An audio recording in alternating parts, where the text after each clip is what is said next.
สุขสบายดีสวัสดีพ่อแม่พี่น้องสาวโลกท่านผู้พ่อกับใบยองป้าอยู่สวนที่เก้าพี่น้องมันนี่อันนี้ก็เป็นเนื้องัวเนาะไปขามา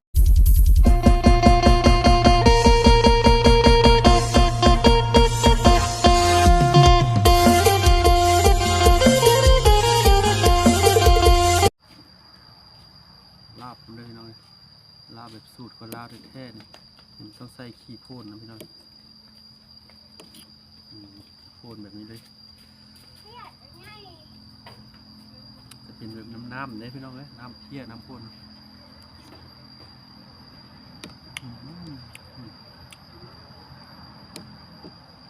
สูตรเขาอย่างมักแบบนี้กันสูตรของลาวแท้ๆแบบจะมักลาบแบบ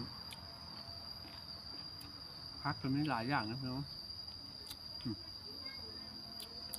เตรียมตกเลย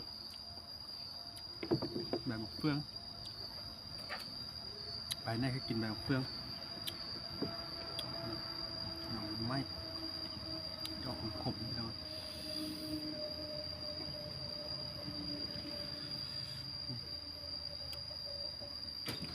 ต้นเจียวเพี้ยข้นๆเลยนี่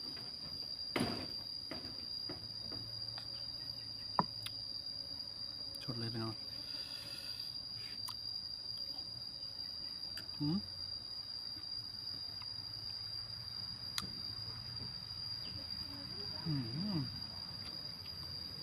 ขม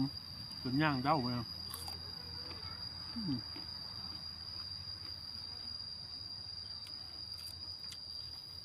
นัดแบบเพื่อนเขาคัก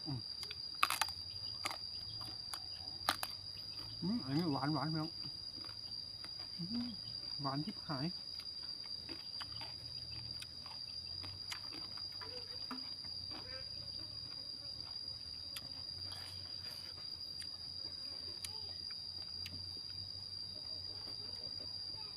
รู้สึกว่าไม่วันอยากลายพี่น้องเลยได้สูตรจากทางเบาแดงเพื่อนเนาะเห็นเพื่อนเอากลางมุ้งเลยพี่น้องกลางมุ้งกินไม่เอากระจัดไปเลย พูดสบายรู้สึกสบายแบบนี้บ่มีแมงวันพี่น้องมาแซ่บๆเหมือนกันพี่น้อง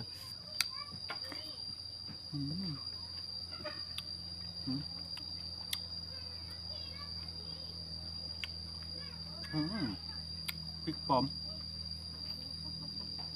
พริกหวานอะไรพี่น้องเฉพาะจะมาที่เล่ามันเป็นอย่างพังติ่มแล้ว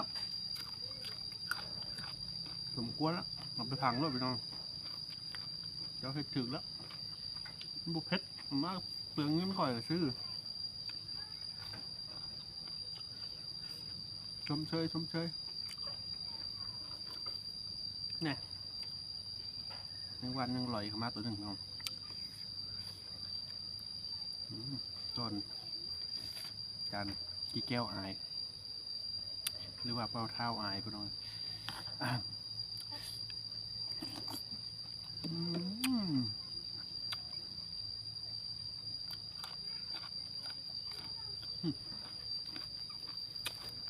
พักไส้บ้างพี่น้องพักจะได้น้ำเลย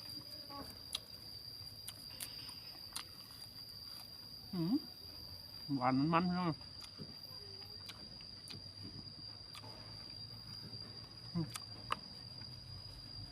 แก้ข้าวกันลืมแก้ข้าว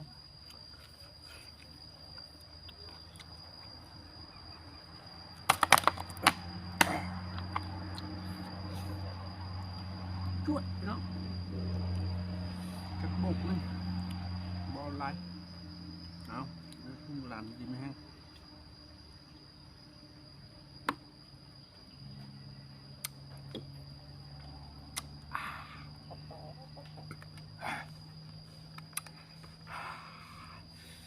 จุดญาติกันเลย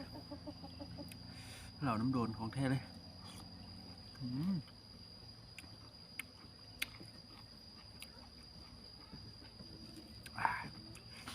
คือมาแต่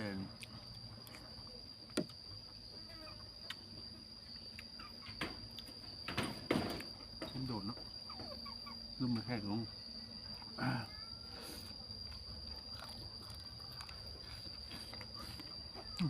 แซ่บๆน้องจัดการเองนี่รับเลย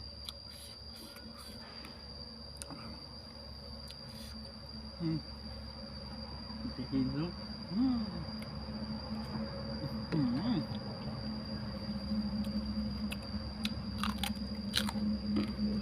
หวานหวาน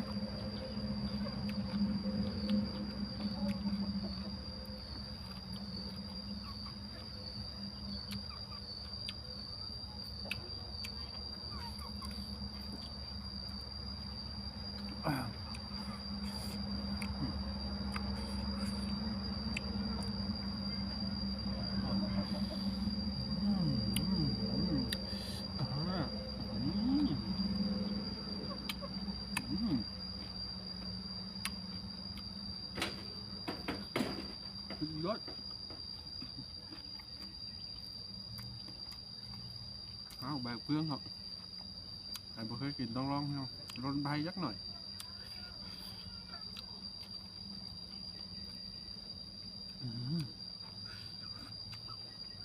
จะไล่บุ๋ยใหญ่พี่น้องเจ็บมาข้างทางเลยไปช่องห้อง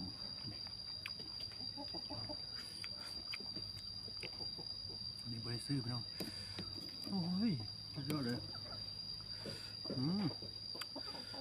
ลาบต้องมีน้ำพ่นในลาย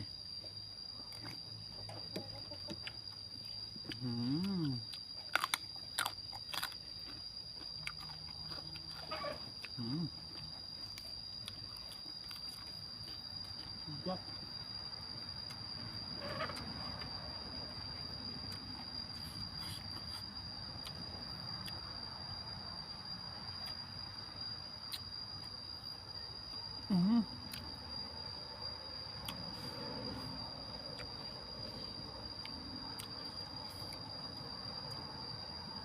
แน่ลอยเข้ามาแล้ว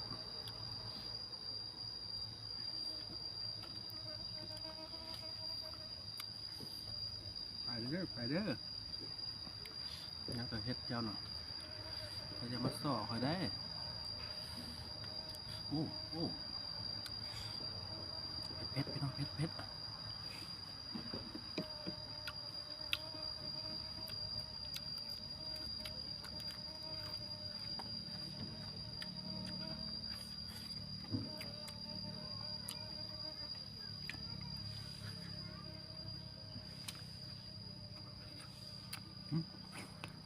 แม่งเพิ่งบ่บ่ยังวัน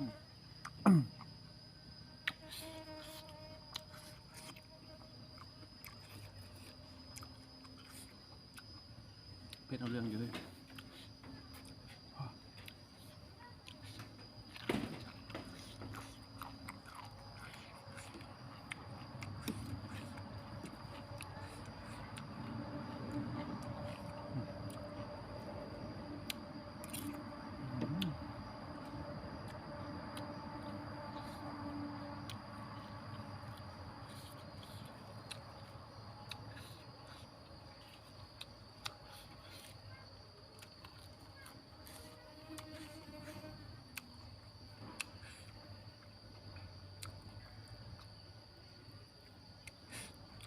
ต้นใหญ่ไปเนาะ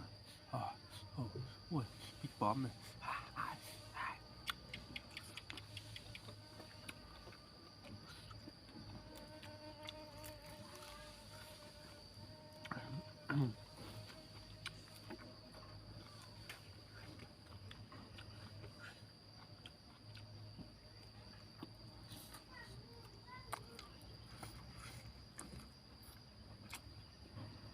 ถึงในกับเบิร์ดเลยพี่น้องทำแต่ตอนกลัว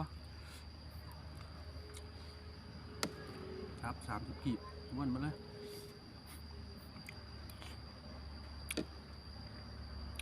มาเหลือแต่ทีมงานนี่กลัว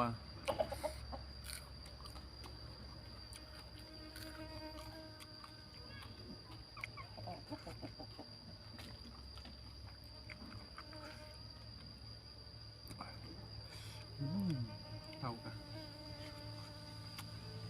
นี่ดอก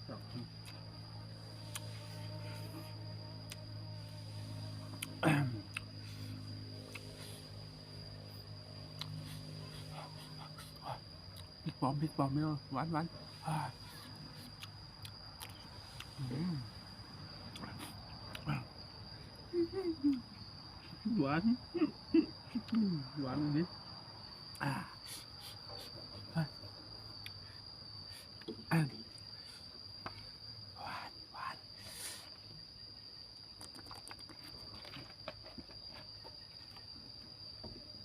อ่า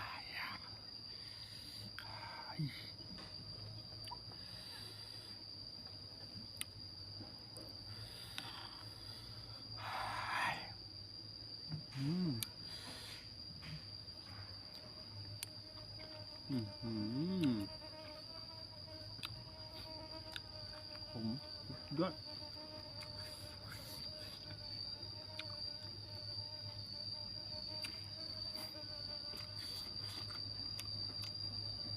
อ๋อขอจบคลิปเพียงนี้ก่อนไหมวะให้พริกปลอมมานี่หวานแฮะ